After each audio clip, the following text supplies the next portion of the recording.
नमस्कार, आप देख रहे हैं के न्यूज़। मैं हूं आपके साथ सोनी चौहान। मुद्दे की बात में आपका स्वागत है।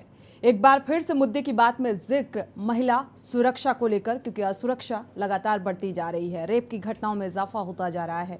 यूपी में महिलाओं के खिलाफ अपराध बढ़ते जा रहे हैं, चरम पर हैं और आए दिन रेप के बाद हत्या के मामले सामने आ रहे हैं। और ये बातें किसी को सुनने में चाहे आम लगें, लेकिन जब इसके तह में उतरते हैं तो पाते हैं कि हर घड़ी कई जिंदगियों के साथ खिलवाड़ किया जा रहा है।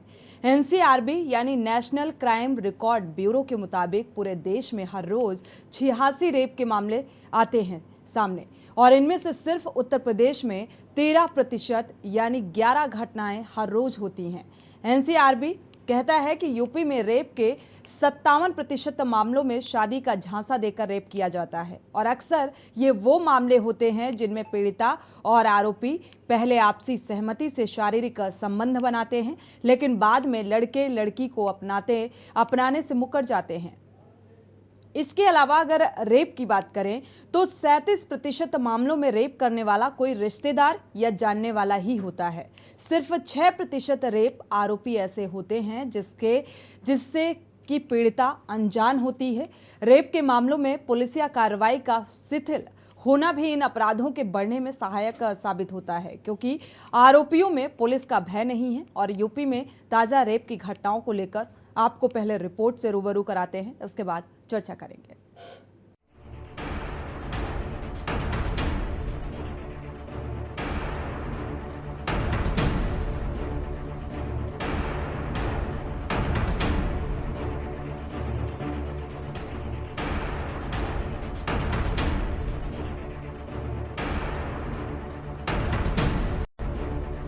उत्तर प्रदेश के मेरठ में मणिपुर जैसी वारदात सामने आई है। यहाँ एक किशोरी को नशीला पदार्थ देकर उसके साथ जंगल में बलात्कार किया गया। इतना ही नहीं, लड़की के कपड़े छीन लिए गए और उसे निर्वस्त्र रहने पर मजबूर किया गया। आरोपियों ने पीड़िता की बेल्ट से पिटाई भी की। घटना का वीडियो बनाकर सोशल मीडिया पर वायरल कर दिया। वायरल वीडियो में किशोरी आरोपियों के सामने गिड़गिड़ाती नजर आ रही है। उसे कपड़े पहन लेने दिया जाए। पीड़िता की चीख पुकार वाले वीडियो में आरोपी उसे गालियां देते दिखाई दे रहे हैं। मामले की शिकायत पुलिस से की गई। शिकायत में कहा गया कि गांव के कुछ युवकों ने 2 साल पहले किशोरी का अश्लील वीडियो बनाया था। इस वीडियो के जरिए वो उसे ब्लैकमेल कर उसका रेप करते रहे। 3 महीने पहले आरोपी किशोरी को नशीला पदार्थ खिलाकर जंगल में ले गए। वहाँ उन्होंने उसके साथ गैंग रेप किया। उन्होंने पीड़िता को निर्वस्त्र रहने पर मजबूर किया और उसके कपड़े छीन लिए, उसकी बेल्टों से पिटाई की। संभल जिले के हयातनगर थाना इलाके के गांव से महिला उत्पीड़न से जुड़ा मामला सामने आया है। यहां पर मंचरों की बदतमीजी का मामला सामने आने से हड़कंप मच गया। यहां की रहने वाली छात्रा को धमकी देकर शोहदों ने युवती के घर में मोबाइल फेंक कर बात नहीं करने पर तेजाब डालने की धमकी दी। इस मामले में पुलिस क्षेत्राधिकारी संभल जितेंद्र कुमार ने बताया कि पीड़ित छात्रा के पिता की तहरीर के आधार पर 3 युवकों के खिलाफ मुकदमा पंजीकृत कर लिया गया है। छात्रा से छेड़खानी करने वाले तीनों आरोपी फिलहाल फरार हैं। पुलिस तीनों को जल्द गिरफ्तार कर लेगी और पूरे मामले की जांच पड़ताल की जा रही है। थाना हयातनगर में मिल्क सेना गांव में किशोरी के पिता के द्वारा एक प्रार्थना पत्र दिया गया था, जिसमें 3 अभियुक्तों के खिलाफ छेड़खानी तथा मोबाइल पर वीडियो वायरल करने का आरोप लगाया गया, जिसमें तत्काल प्रभाव से एफआईआर पंजीकृत कराई गई है। इसमें एक टीम गठित करके तीनों अभियुक्त को जल्द से जल्द गिरफ्तार करके जेल भेजा जाएगा। बाराबंकी जिले में एक 5 साल की मासूम के साथ दरिंदगी का आरोप लगा है। यह आरोप पीड़ित बच्ची की मां ने लगाया। आरोप है कि घर के सामने रहने वाले गांव के व्यक्तियों ने मासूम को अगवा कर फिर उसके साथ दुष्कर्म किया। बच्ची को मृत समझकर तालाब के पास छोड़कर फरार हो गए। इधर घर से गायब हुई बच्ची की खोजबीन में पहुंचे परिजनों को बच्ची तालाब के पास लहूलुहान हालत में मिली, जिसके बाद परिजनों ने इसकी सूचना पुलिस को दी। परिजनों की सूचना से एसएसपी सहित कई थानों की फोर्स मौके पर पहुंची। पुलिस ने बच्ची को इलाज के लिए जिला अस्पताल में भर्ती करवाया। पुलिस आरोपियों की तलाश में जुटी हुई है। रामनगर क्षेत्र की है, उसके साथ में ध्यान दे रही है कि उसके साथ में कुछ गलत काम हुआ है। तो दिन में उठा ले गए थे, रात भर रखा था और तालाब में फेंक दिया था। उस पीड़िता वो हमारे यहाँ डॉक्टरी मुआयना के लिए आई है। डॉक्टरों की देख रेख में इसका डॉक्टरी मुआयना और सब चीज़ें ट्रीटमेंट किया जा रहा है, उपचार किया जा रहा है। सर, अभी बच्ची की कंडीशन क्या है? बच्चे की कंडीशन थोड़ी डरी हुई है, थोड़ा सा इंजरी है उसको, और बाकी बच्ची ठीक है। बच्चे के साथ बलात्कार हुआ है, फिर मार के यहाँ तक के मुंदे ना जाने ना या मर गई है। और 3 लोग रहे, रिंकू रहे और लवकुश रहे, अमरीश रहे। हमारी बच्ची पहली पहने रहा, पहली के रह उन्हें चक्कर में यहाँ पकड़ ले गए रहे जबरदस्ती, हमारे मुहारे में यहाँ रहा थे, कुर्मी आए और हमारे बिटिया के यहाँ बहिलाए के यहाँ पकड़ ले गए। अब हम कहा जानी कि हमारी मुहारे पर कई दशा करिए, यही तना गरीबन का जिए का हक रही, तब हमारी लड़का बिटिया कहा जिए। यह कल 3 बजे के घटना है भाई। एटा में 9 साल की मासूम से दरिंदगी का मामला सामने आया है। पड़ोस के युवक ने नाबालिग के साथ दरिंदगी की। नाबालिग को बहला फुसलाकर एकांत में ले जाकर प्राइवेट पार्ट को लहूलुहान किया।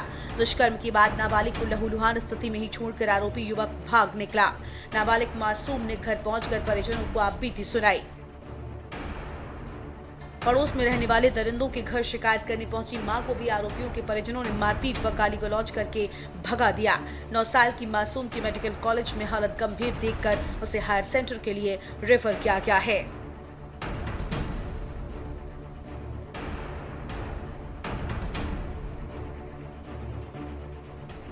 भारतीय दंड संहिता के तहत सजा। रेप केस में आईपीसी यानी भारतीय दंड संहिता में धारा में मुकदमा दर्ज होता है।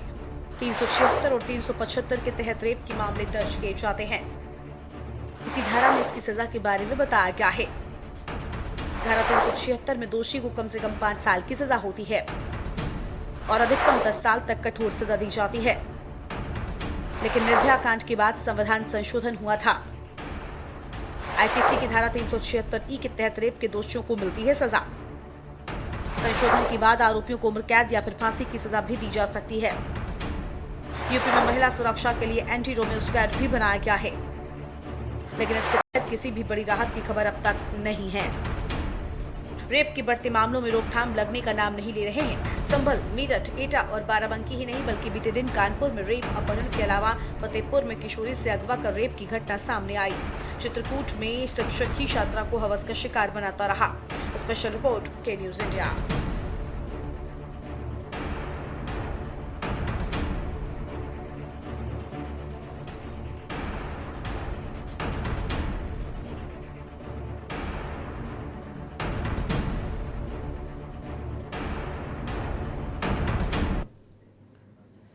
तो एनसीआरबी के जो आंकड़े सामने आ रहे हैं वो बेहद चौंकाने वाले आंकड़े सामने आ रहे हैं। हर मिनट, हर लम्हा, हर सेकंड एक जिंदगी काल के गाल में समा जाती है, क्योंकि इस तरीके की घटनाएं लगातार बढ़ती जा रही हैं।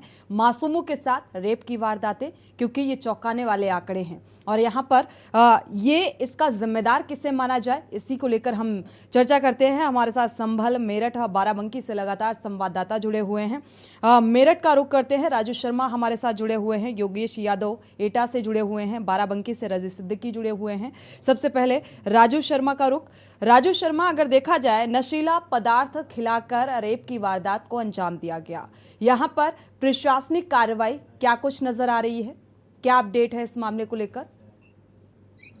हाँ बिल्कुल, देखिए जहाँ सरकार लगातार बेटी बचाओ बेटी पढ़ाओ का दावा कर रही है, अभियान चला रही है, जगह जगह जागरूक करने के लिए, स्कूलों की बात हो या अन्य जगह की बात है, वहां पर अभियान चलाकर लोगों को, बच्चियों को जागरूक किया जा रहा है ताकि बेटी पढ़ सके, बेटी बच सके। लेकिन मेरठ में ये नारा फेल साबित होता हुआ नजर आ रहा है, क्योंकि एक बार फिर मेरठ में मणिपुर जैसी, अभी जो मणिपुर में हिंसा हुई थी उसी तरह की हिंसा मेरठ में दिखाई दी है। मेरठ में बाकायदा एक किशोरी को नशीला पदार्थ पहले पिलाया जाता है, फिर उसके साथ हैवानियत की जाती है। इतना ही नहीं, उसको डंडों से भी पीटा जाता है। वो फरियाद करती रहती है कि उसे बकस दिया जाए, उसको कपड़े तक पहन लेने दिए जाए, लेकिन जो हैवान है वो बिल्कुल भी उसकी एक नहीं सुनते, बाकायदा डंडों से उसकी पिटाई करते हैं और फिर उसे नग्न अवस्था में सड़क पर दौड़ा दिया जाता है। इस पूरे मामले की कई वीडियो वायरल हो रही है, जो मेरठ प्रशासन के दावे जो मेरठ प्रशासन करता है उनको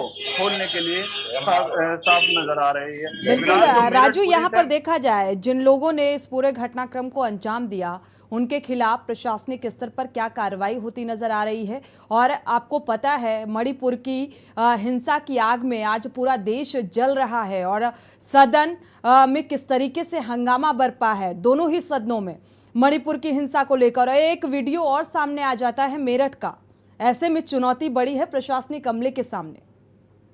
हाँ बिल्कुल, देखिए आपने सही कहा, बिल्कुल चुनौती बड़ी है। सदनों में भी हंगामा जारी है मणिपुर हिंसा को लेकर। फिर एक वीडियो वायरल हो जाए, वो भी मेरठ का, क्योंकि मेरठ हमेशा ही सुर्खियों में बना रहता है। पूरे मामले में फिलहाल जिला प्रशासन ने 4 लोगों को हिरासत में लिया है। दावा किया जा रहा है कि जो एक व्यक्ति है वो युवती का मंगेतर था, जबकि किशोरी नाबालिग बताई गई है, उसका मंगेतर था। वो उसको लेकर खेत में गया था और वहां पर वो आपस में संबंध बनाने वाले थे, लेकिन इसी दौरान जो खेत मालिक था और अन्य जो 3-4 लोग थे, उन्होंने उन्हें दबोच लिया वहां पर और उनके साथ हैवानियत की गई, डंडों से पिटाई की गई। पूरे मामले में मेरठ पुलिस ने फिलहाल 4 लोगों को हिरासत में लिया है और 3 जो लोग हैं वो अभी अज्ञात है और वो फरार बताए गए हैं। उनकी तलाश में पुलिस लगातार दबिशें दे रही है, जांच कर रही है कि आखिर कब की ये वीडियो है और किस आधार पर इसे वायरल किया गया। बताया गया है कि हैवानों ने पूरी जो घटना की वीडियो है वो बनाई और फिर जो किशोरी है उसके भैया को व्हाट्सएप कर दी, भाई को उसके व्हाट्सएप कर दी। उस दौरान फिर इस पूरी घटना का खुलासा हुआ। बताया गया कि 3 महीने बिल्कुल, पुरानी 4 ये लोगों को पूरी फिलहाल हैवानियत है। इसमें देखा जाए राजू शर्मा गिरफ्तार कर लिया गया है, पूछताछ की जा रही है। पूछताछ में क्या कुछ निकलकर सामने आया वो हम आपसे साझा करेंगे। बाराबंकी का रुख कर लेते हैं, रजी सिद्दीकी भी हमारे संवाददाता जुड़े हुए हैं। रजी सिद्दीकी, बाराबंकी का भी बेहद दुखद मामला सामने आ रहा है। यहाँ पर एक मासूम 5 साल की मासूम के साथ रेप की वारदात को अंजाम दिया गया है। प्रशासनिक स्तर पर क्या कुछ कार्रवाई हो रही है? जी, आपको बता दें कि जो मामला आया है सामने, 5 साल की बच्ची के साथ इतनी दुखद घटना हुई है, उस पर सब निंदा करते हैं। बेहद शर्मनाक घटना हुई है।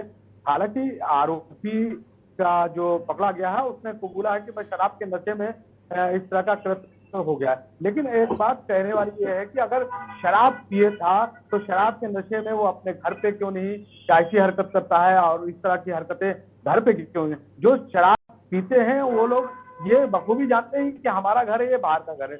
अच्छा, जब शिकायत इसमें पुलिस की जाती है, कई मामले देखने को आए हैं कि घर वाले पीड़ित होते हैं, पुलिस से शिकायत करते हैं कि ये हमारे घर का भाई, हमारे घर का बेटा, हमारे घर का पति शराब के नशे में है, तो पुलिस वाले इसको अपना पल्ला झाड़ देते हैं और कहते हैं ये आपके घर का मामला है, इसको किसी तरह समझाइए। हालांकि जब शिकायत होती है तो पुलिस को ये चाहिए कि उनको जमकर बंद करें, उसके बाद उनकी सेवा करें। तो इस मामले में अगर कहीं ना कहीं कड़ाई बरती जाए तो ये मामले, ये जो इस तरह के कांड होते हैं, इस मामले को लेकर सिद्दीकी, अगर देखा जाए इस मामले को लेकर जो प्रशासनिक रवैया है, क्या गिरफ्तारी हो पाई आरोपी की? जी, आपको बता दें कि आरोपी गिरफ्तार कर लिया गया है और उसको रिमांड पे लेके पूछताछ भी की गई है। उसने आरोप भी कबूल किया है। उसने ये कबूल किया है कि मैंने इस तरह का कृत्य किया है और वो भी शराब के नशे में। तो और 2 लोग जो इनके साथ सम्मिलित है उनसे भी पूछताछ की जा रही है। हालांकि अभी एक को पुलिस ने जेल भेजा है, बाकी 2 लोग जो और बताए जा रहे हैं तो उनको पुलिस ने अभी जेल नहीं भेजा, उनसे पूछताछ की जा रही है। अच्छा, एक बात मैं ये बता दूं कि बच्चे मासूम होते हैं और जो रिंकू वर्मा था उसी के बच्चा जो 5 साल का था, 6 साल जो लड़की के हमजोली का था, उसने बताया कि मेरे पापा उस बच्ची को लेके गए हैं और वो उस तरफ लेके गए हैं। उसी की निशानदेही पर पुलिस ने उसके पिता को पकड़ा और उससे पूछताछ की। उसके बाद वो लड़की बरामद हुई, जो उसको इन्होंने जो कृत्य करके और बच्ची को छोड़ दिया था तालाब में कि वो मृत हो गई है। उसके बाद तो उसको छोड़ दिया था। तो बड़ा दुर्भाग्यपूर्ण है ये रजी सिद्दीकी। अगर देखा जाए 9 साल की बच्ची को एक कन्या के रूप में पूजा जाता है। नवरात्र जब भी आते हैं आपने देखा होगा, घर घर कन्याएं खिलाई जाती हैं, पूजा जाता है, उनके पैर पखारे जाते हैं और इस तरीके से पूजा अर्चना की जाती है कि जैसे साक्षात देवी की पूजा की जा रही हो। और दूसरी तस्वीर जब ऐसी सामने आती है तो वाकई शर्म से सिर झुक जाता है, लेकिन उन जिम्मेदारों को ये चीज़ें नज़र नहीं आती हैं, चाहे हम प्रशासनिक स्तर पर बात करें, चाहे हम शासन स्तर पर बात करें। एटा का एक बार रुक कर लेते हैं। योगेश यादव हमारे संवाददाता एटा से जुड़े हुए हैं। योगेश, इस मामले को लेकर, यहाँ के मामले को लेकर क्या अपडेट है?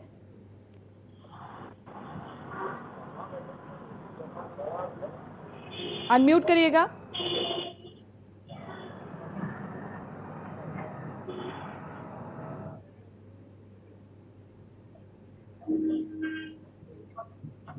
हेलो योगेश, आपको आवाज मिल पा रही है? जी जी मैम। प्रशासनिक रवैया, जी, जैसे ही मालूम पड़ता है मौके पर पुलिस एफआईआर दर्ज करती है। दर्ज करने के बाद इन लोगों के बारे में जानकारी चल रही है और वही देखने की बात ये होगी, अभी तक कोई भी गिरफ्तार नहीं हुआ है। जी। अभी तक गिरफ्तारी नहीं हुई है। प्रशासनिक आला अधिकारियों का क्या कुछ कहना है इस मामले को लेकर? जब उनसे बात की गई थी तो उनका कहना ये है कि जल्दी कार्रवाई की जा रही है और जल्दी गिरफ्तार होंगे। वो लोग अपनी पूरी टीम बना दी है, टीम लगा के और चलिए, फिलहाल योगेश, शुक्रिया इस तमाम जानकारी को साझा करने के लिए। जो एनसीआरबी के आंकड़े निकलकर सामने आए हैं वो वाकई चौंका देने वाले आंकड़े हैं कि हर रोज 11 घटनाएं सामने आती हैं। बेहद दुखद और बेहद शर्मनाक। कहाँ है कानून व्यवस्था, इसको लेकर भी सवाल उठता है। यहाँ रुकेंगे एक छोटे से ब्रेक के लिए। आप देख रहे हैं के न्यूज, खबरों का सारथी। ब्रेक से वापस आ रहे हैं। लगातार हम चर्चा कर रहे हैं महिला सुरक्षा को लेकर। सवाल जो दावा किया जाता है कि महिला सुरक्षा को लेकर स्थिति बेहतर हुई है, कहां बेहतर हुई है, सवाल ये बार बार जहन में उठता है और हर एक शख्स के जहन में उठता है कि कहां पर महिला सुरक्षा को लेकर एहतियात बरती जा रही है और अगर बरती जा रही है तो ये आंकड़े क्यों सामने आ रहे हैं। हमारे साथ समाज सेवी भी जुड़े हुए हैं, परमीत जॉनसन जुड़े हुए हैं। परमीत जी का रुख कर लेते हैं। परमीत जी, देखा जाए लगातार रेप की घटनाओं में इजाफा, हर रोज 11 घटनाएं सामने आ रही हैं। एनसीआरबी के आंकड़े आपने देखे, किस तरीके से चौंका देने वाले ये आंकड़े सामने आते हैं और इन घटनाओं का जिम्मेदार आखिर किसे माना जाए, और साथ ही अपनों पर भरोसा नहीं किया जा सकता, इस बात को भी हम नजरअंदाज नहीं कर सकते।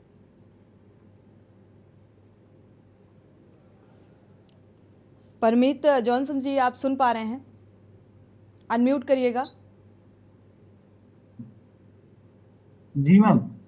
जी, आपसे मेरा सवाल है, ये जो लगातार घटनाएं सामने आ रही हैं, एनसीआरबी के जो आंकड़े निकलकर सामने आए चौंका देने वाले, हर रोज 11 घटनाएं होती हैं, इन घटनाओं का जिम्मेदार किसे माना जाए, क्या वजह मानी जाए?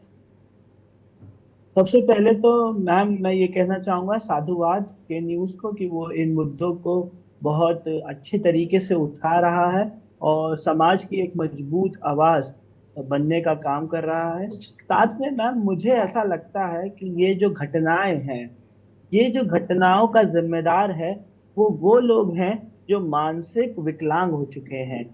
सबसे पहले तो इन्होंने इंसानियत छोड़ दी है और दूसरा इनके जो दिमाग का ताना बाना है, समाज का ताना बाना है, वो खराब हो चुका है। ये कोई आम जन ऐसी हरकतें नहीं कर सकता है।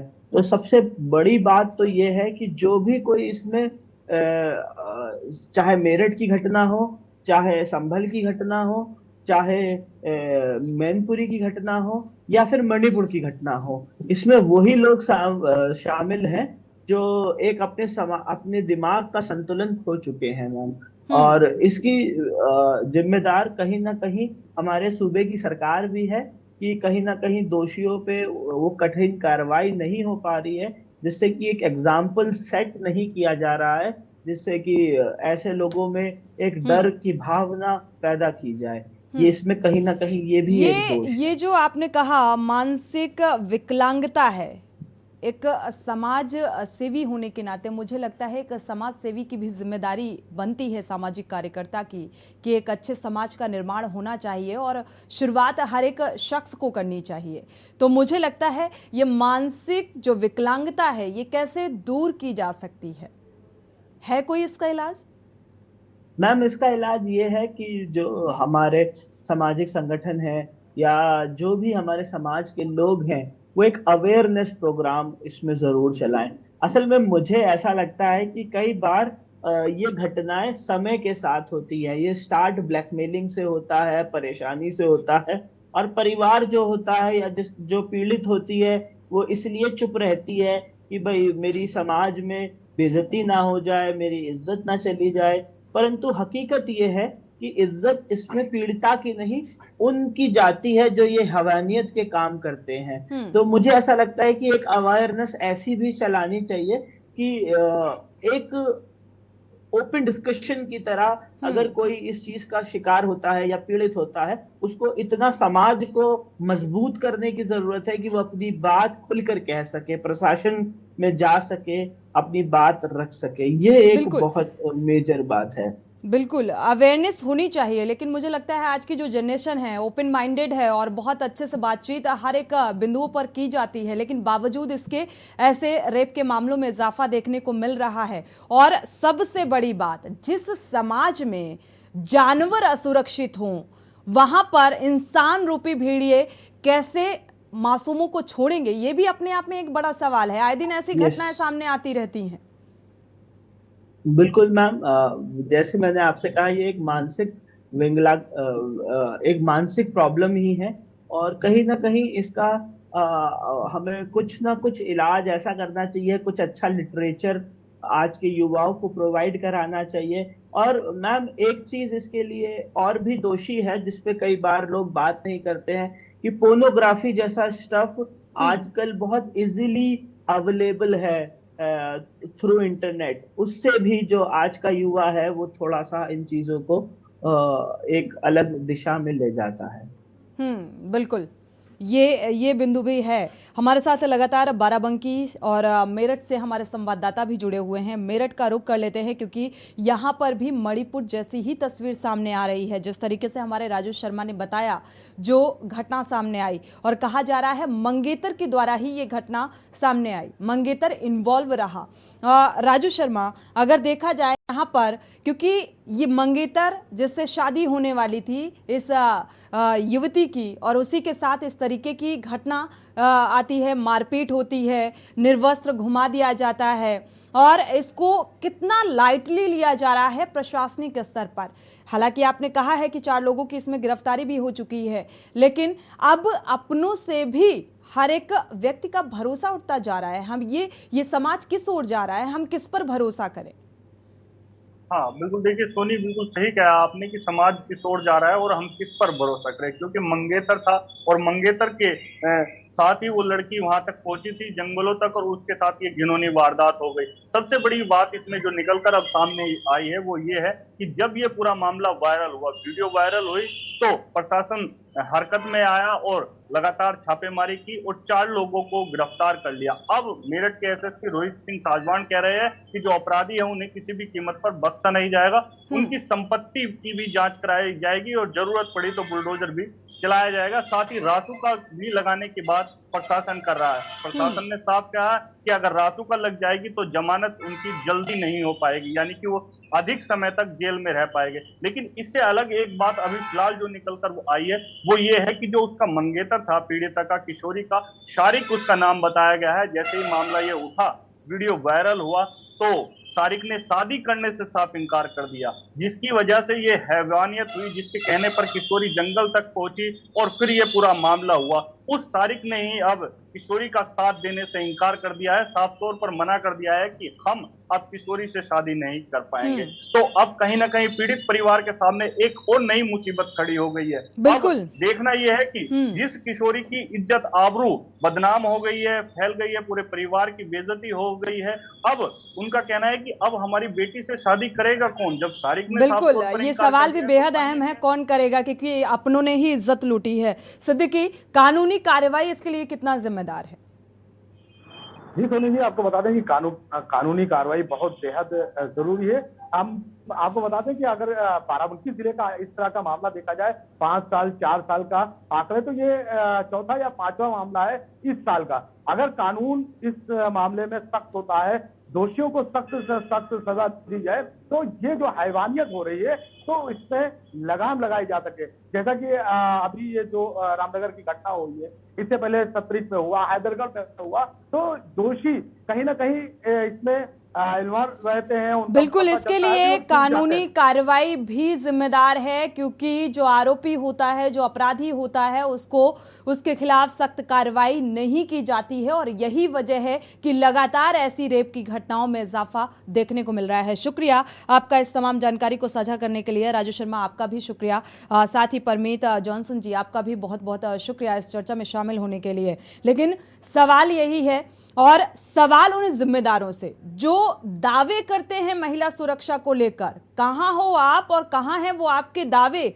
जो महिला सुरक्षा को लेकर किए जाते हैं कि महिला सुरक्षा को लेकर किस तरीके से हमारी कानून व्यवस्था सुदृढ़ है। तो कानून व्यवस्था अगर सुदृढ़ है तो फिर ये मामले क्यों सामने आ रहे हैं। मेरठ की घटना, आज मणिपुर की घटना को लेकर सदन में हंगामा बरपा है और विपक्ष लगातार सवाल उठा रहा है। और यहाँ पर एक और घटना, यानी कि देश में हर रोज एक दिन में 85 मामले ऐसे सामने आ जाते हैं। तो सवाल तो उठेगा क्योंकि दावे बड़े बड़े किए जाते हैं महिला सुरक्षा को लेकर। इसी के साथ मुद्दे की बात में फिलहाल बस इतना ही। आगे खबरों के लिए आप देखते रहिए के न्यूज़ इंडिया।